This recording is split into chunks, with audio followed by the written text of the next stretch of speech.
Assalamualaikum warahmatullahi wabarakatuh. Kami dari kelompok 5 ingin mempresentasikan tentang pengujian aktivitas tetap atau kertas kerja aktivitas tetap untuk masing aktivitas tetap.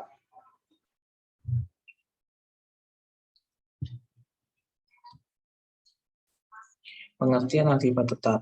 Menurut Sumarsono, aktivitas tetap adalah aktivitas berwujud atau tangible fixed asset yang masa manfaatnya lebih dari 1 tahun digunakan dalam kegiatan perusahaan, dimiliki tidak untuk dijual kembali dalam kegiatan normal perusahaan, serta nilainya cukup besar. Dan menurut Weigand et al., aktiva tetap adalah sumber daya yang memiliki 3 karakteristik. Memiliki bentuk fisik, bentuk dan ukuran yang jelas, digunakan dalam kegiatan operasional dan tidak untuk dijual ke konsumen. Aktiva ini biasanya dinamakan dengan properti seperti pabrik dan peralatan. Dan menurut Rudianto, aktiva tetap adalah barang berwujud milik perusahaan yang sifatnya relatif, permanen, dan digunakan dalam kegiatan normal perusahaan, bukan untuk diperjualbelikan. Kriteria aktiva tetap yaitu berwujud, umurnya lebih dari 1 tahun, digunakan dalam operasional perusahaan, tidak diperjualbelikan, nilainya cukup besar, dan material. Golongan aktiva tetap yaitu tanah. Tanah adalah bidang terhampar baik yang merupakan tempat berdirinya suatu lahan yang masih kosong. Dan kedua ada bangunan atau gedung. Segala bangunan yang dimiliki perusahaan, baik berupa gedung, kantor, gudang, pabrik, perumahan, dan bangunan lain, dan mesin, ialah peralatan yang digunakan untuk menjalankan kegiatan perusahaan. Merupakan alat vital dalam proses operasi perusahaan. Dan yang terakhir ada kendaraan, ialah transformasi yang digunakan dalam proses pengangkutan, meliputi mobil, sepeda, motor, dan angkutan lainnya, yang digunakan dalam kegiatan operasional perusahaan. Penilaian dan penyajian aktiva tetap. Aset tetap yang dimiliki perusahaan biasanya memiliki nilai yang cukup material dibandingkan dengan total aset yang dimiliki perusahaan tersebut. Karena itu, metode penilaian dan penyajian aset tetap sebuah perusahaan akan berpengaruh terhadap laporan keuangan perusahaan yang bersangkutan. Cara-cara memperoleh aktiva tetap yaitu adalah melakukan pembelian tunai, pembelian angsuran, pembelian surat-surat berharga, penukaran aktiva tetap yang lain, aktiva tetap yang dihadiahkan, aktiva tetap yang dibangun aktiva yang dibangun sendiri, dan penjualan aset tetap.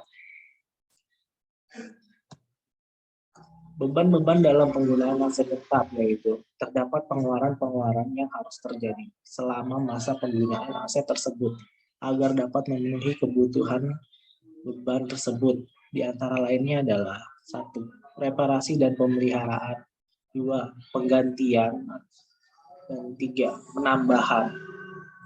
Presentasi selanjutnya akan dilanjutkan oleh Victorino Fajrian. Silakan.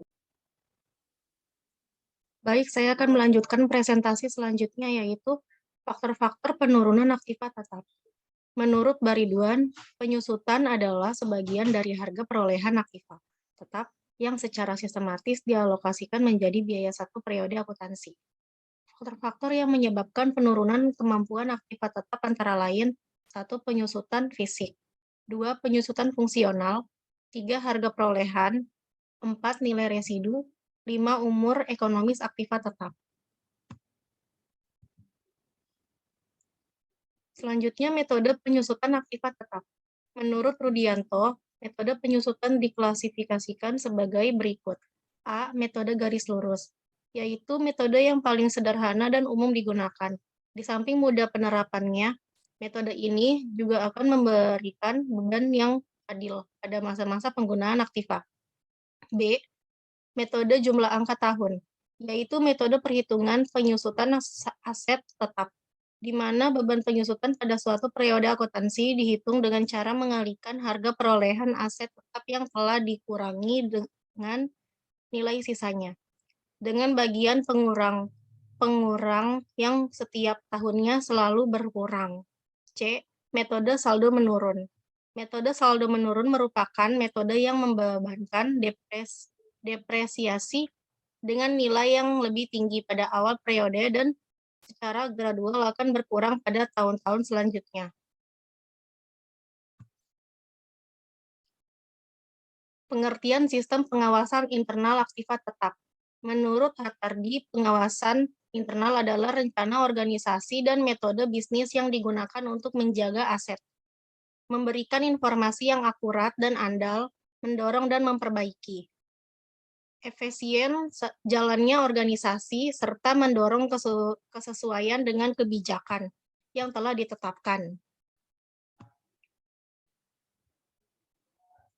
Tujuan utama dari pengawasan internal atas aktiva tetap antara lain, A. Membatasi pengeluaran modal dalam batas yang disetujui sesuai dengan kebutuhan perusahaan. B. Meningkatkan efisien dan efektivitas penggunaan aktiva tetap dalam menjalankan aktivitas perusahaan. C. Menetapkan prosedur-prosedur perlindungan dalam pemeliharaan fisik suatu aktiva tetap. D. Melindungi aktiva tetap perusahaan terhadap segala bentuk penyelewengan yang mungkin terjadi dan dapat merugikan perusahaan. Tujuan audit aset tetap. 1. Untuk memeriksa apakah terdapat internal kontrol yang baik atas aset bersangkutan. 2. Untuk memeriksa apakah aset yang tercantum dalam neraca benar-benar dan ada kebenarannya, merupakan hak milik perusahaan, serta apakah masih dipergunakan. 3. Untuk memeriksa penyajian aset tetap dalam LK, apakah telah memenuhi ketentuan standar. 4. Untuk memeriksa pembebanan penyusutan dalam tahun periode pemeriksaan apakah telah dilakukan dengan benar, sesuai SAK, konsisten, dan perhitungannya benar. Terima kasih, demikian presentasi dari kelompok kami. Assalamualaikum warahmatullahi wabarakatuh.